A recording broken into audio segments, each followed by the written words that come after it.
kolesterolnya tinggi, oh ini asam uratnya tinggi, itu bisa dibedakan nggak dari darah yang keluar yang kalau bisa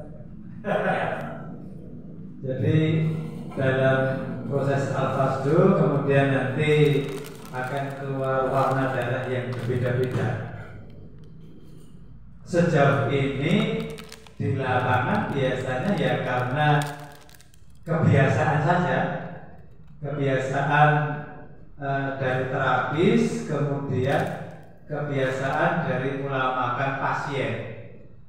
Tapi kalau yang menjelaskan secara bahasanya itu mutlak, nanti diabetes warnanya begini, asam urat warnanya begini, itu selama ini saya belum pernah mendapatkan. Oke. Tapi secara umum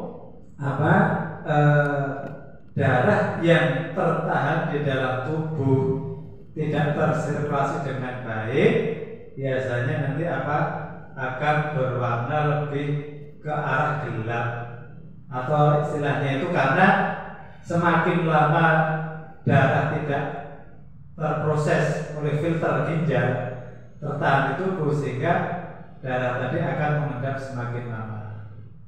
Tapi di lapangan dari berbagai terapis al-fasdu itu ada yang menyebutkan, tapi sebenarnya ini tidak bisa dijadikan menjadi patokan baku.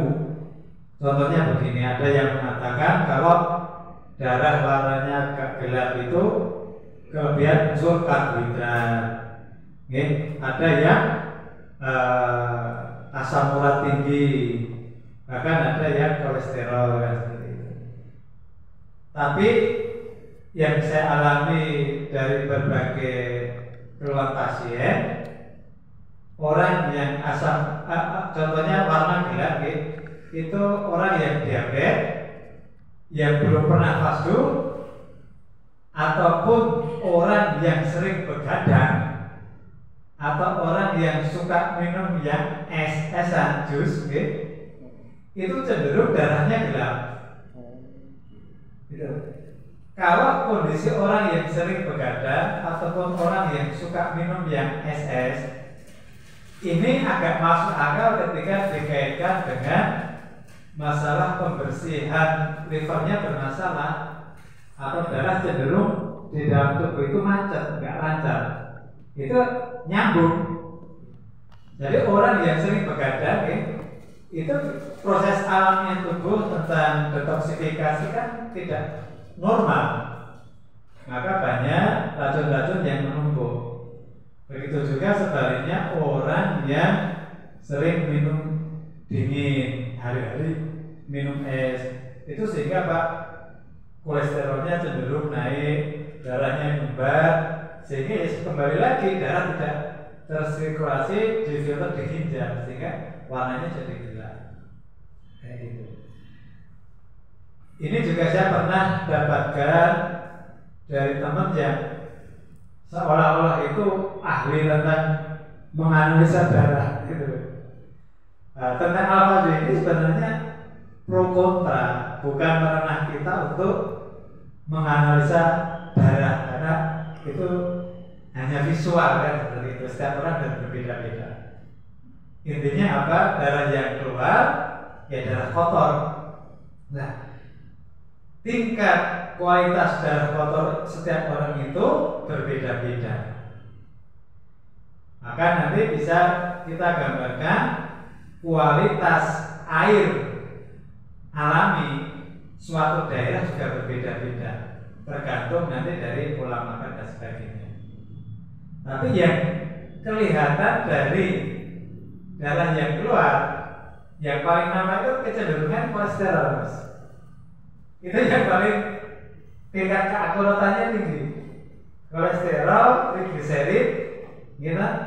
Terus kalau minyak kelihatan, terus kalau asam urat ini juga bisa 50-50. Nanti asam urat itu ada yang warnanya putih kayak susu. Tapi orang yang punya asam urat belum tentu asam urat tinggi keluar seperti itu, tapi ada potensi warnanya seperti itu. Saya pernah yang diabetes itu, ada yang warnanya tetap merah, ada yang warnanya tetap ada yang kehitaman, bahkan ada yang sudah tahunan kayak gitu kelihatan nampak airnya. Iya. Tapi yang secara umum yang saya amati itu yang mendekati dengan visual itu tepat itu trigliserid kolesterolnya.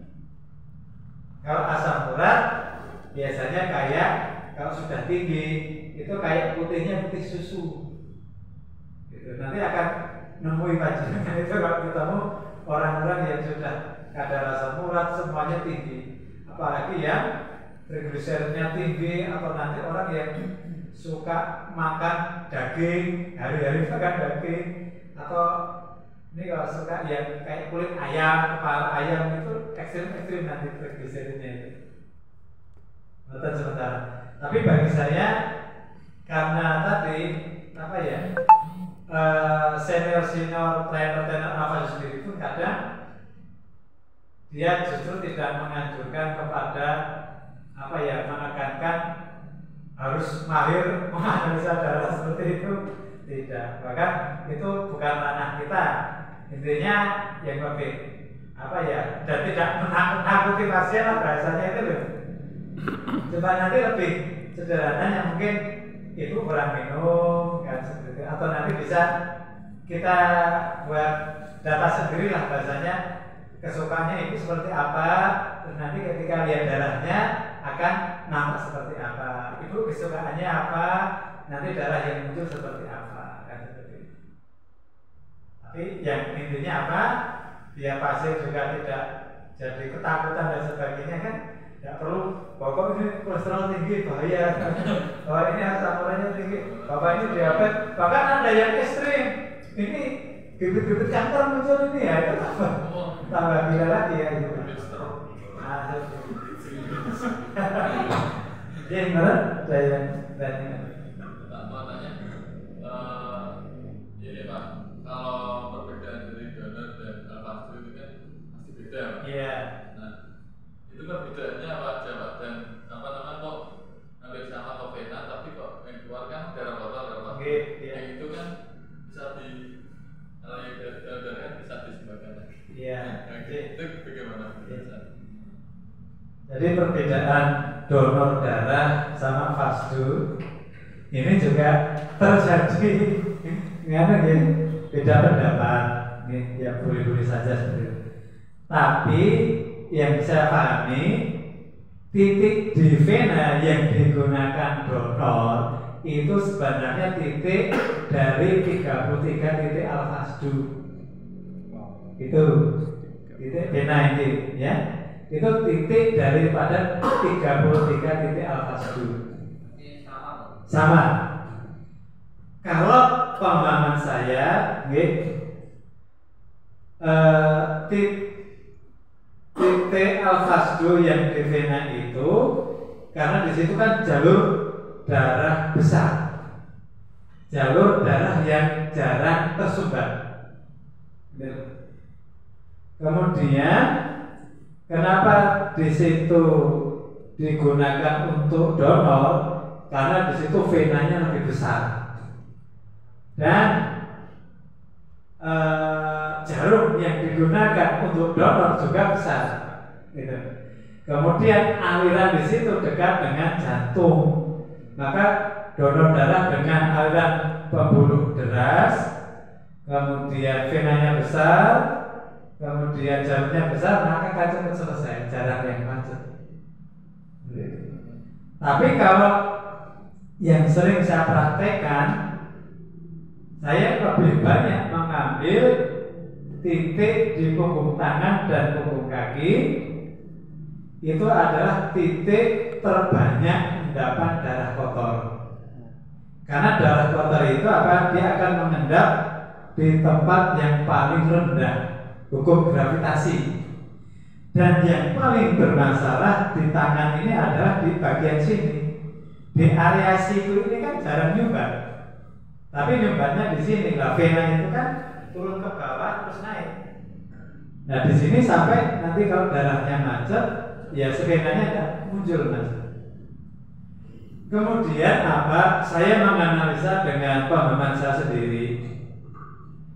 Tubuh kita ini kan ada 2 jalur pembuluh darah besar. Jalur pembuluh darah besar yang keluar dari jantung disebut arteri atau jalur darah bersih.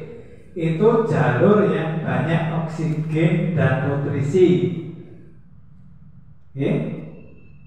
Ini yang perlu kita pahami dan kita sampaikan kepada pasien. Intinya di situ, tubuh kita ada pembuluh darah besar yang keluar dari jantung. Itu pembuluh darah arteri yang kaya oksigen, kaya nutrisi. Kemudian darah tadi diedarkan ke seluruh tubuh untuk metabolisme sel-sel tubuh. Setelah selesai, maka darah tadi akan pindah ke jalur vena, kemudian akan menuju ke ginjal untuk dibersihkan, karena di vena tadi banyak mengandung tadi unsur karbon dioksida tinggi, kemudian banyak unsur lemak, banyak unsur apa itu mungkin kolesterol atau zat-zat yang lainnya, itu yang perlu difilter di ginjal. Nah, ketika setelah difilter di ginjal, maka darah tadi akan dikirim ke jantung. Nah, di jantung darah tadi yang sudah difilter dikirim ke paru-paru untuk ditukar dengan ini penukaran karbon dioksida. Kemudian akan menghirup udara luar, oksigen kan? Nah, sehingga darah tadi sudah memperoleh oksigen baru, kemudian dikirim ke jantung, baru jantung diputar lagi. Siklusnya seperti itu yang bisa paham.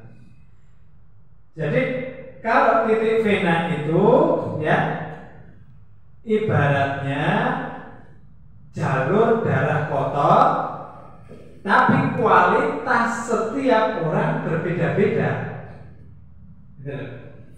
Sebagaimana nanti apa kualitas air setiap daerah juga berbeda-beda.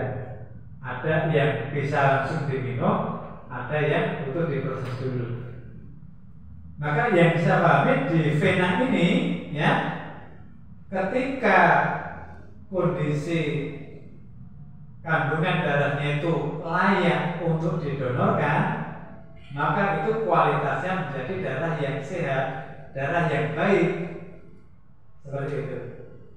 Tapi ketika tidak layak untuk didonorkan, berarti kelebihan unsur asam urat, kolesterol, trigliserid, kadar gula, nah itu yang harus diselesaikan dengan fasdu dulu.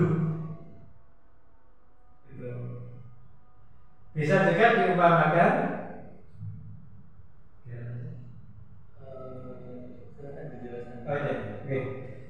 jadi bisa diumpamakan jalur arteri tadi, kalau aliran air instalasi di rumah kita itu seperti air tandon yang mengalir menuju dapur atau wastafel. Tandon kan tampungan air bersih ke wastafel melalui talon, di sini jarang macet, airnya bersih. Tapi ketika sudah di dapur digunakan untuk nyuci piring, nyuci sayur, kena minyak, kena lemak, gitu, maka di saluran ini akan dialirkan ke resapan. Nah, di resapan ini apa? Tadi sudah air tadi kan sudah dipakai untuk nyuci dan sebagainya jadi kotor. Maka di resapan inilah yang sering macet, banyak lemaknya, banyak minyaknya. Maka dalam periode beberapa tahun pasti akan terjadi sumbatan. Nah ini gambarannya kalau dalam tubuh kita ini adalah jalur vena.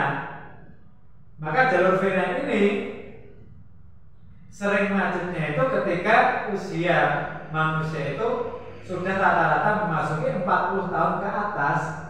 Ibaratnya apa? saluran pembuluh darah itu sudah terjadi penebalan atau terjadi plak, lemak-lemaknya sudah pada nyumbat. Maka kondisi usia mungkin tingkat SMP, SMA, kuliah itu kondisi secara umum kan masih sehat, tidak ada keluhan. Tapi ketika sudah masuk di usia 30, 40, apalagi nanti 60-an itu sudah banyak keluhan. Nah itu bisa digambarkan di situ.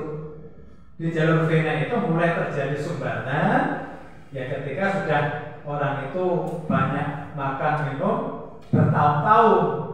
Namanya kayak pralon di rumah kita itu sudah berlumut, gitu kan? Nah sudah berlumut, nah itu yang perlu dibersihkan. Gitu juga saluran darah vena kita ini sudah 40 tahun itu sudah mulai tanda-tanda menyempit. Apalagi nanti kalau pola makannya tidak bagus. Nah, ciri-ciri gangguan sirkulasi darah pada tubuh kita itu apa? Yang kan bisa sampaikan. Kan kita mudah mengurutkan saja. Kepala itu sakitnya apa?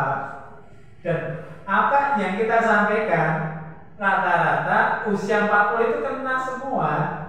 Jadi penyakit masalah darah kotor ini banyak penyakit siluman.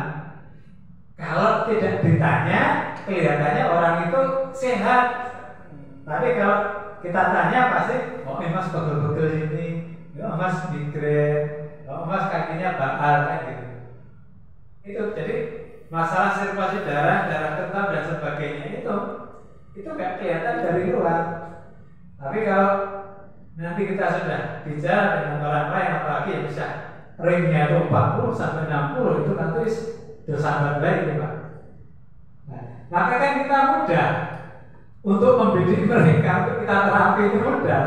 Ayo siapa yang punya keluhan 3 menit ini, kepala sering migrain, vertigo, pusing, leher pundaknya kaku kenceng-kenceng sopo, ya kan? Terus tangannya kebas kesemutan, ngantukan, nafas pendek, pinggangnya pegel, kaki nyeri, gitu. Nah, nanti baru ditambahkan Pak. Jadi keluhan gejala tadi kita sebutkan rata-rata umur 40-60 ini doi. Baru nanti ditambahkan, gitu. Itu kan semua baru ditambahkan.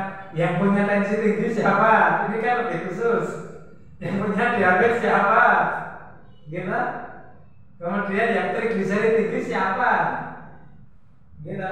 Yang kolesterolnya tinggi siapa?